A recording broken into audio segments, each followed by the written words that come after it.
Assalamualaikum warahmatullahi wabarakatuh. Sampurasun, salam literasi. Perkenalkan, nama saya Hanif Insan Firmansyah dari kelas 5B.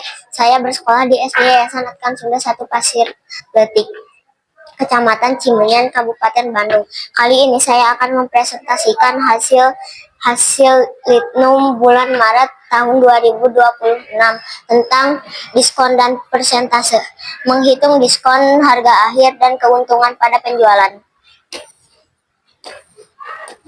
Seringkali kita melihat diskon besar di toko online, seperti di toko sepatu, toko baju, dan lain-lain.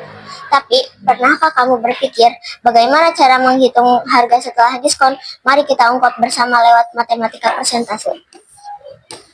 Apa itu persentase? Persentase adalah cara menuliskan sesuatu dalam bentuk per 100. Misalnya, jika ada 25%, berarti 25 dari 100 bagian. Persentase sangat mudah ditemui dalam kehidupan sehari-hari, terutama saat kita berbelanja di toko online. Tanpa sadar, kita sering menghitung harga akhir dengan menggunakan persentase.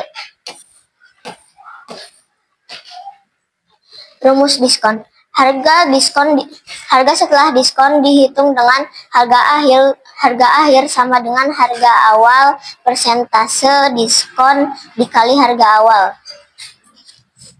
Contoh, harga awalnya Rp400.000, diskon 30%, potongan harga Rp120.000, harga akhir menjadi Rp280.000.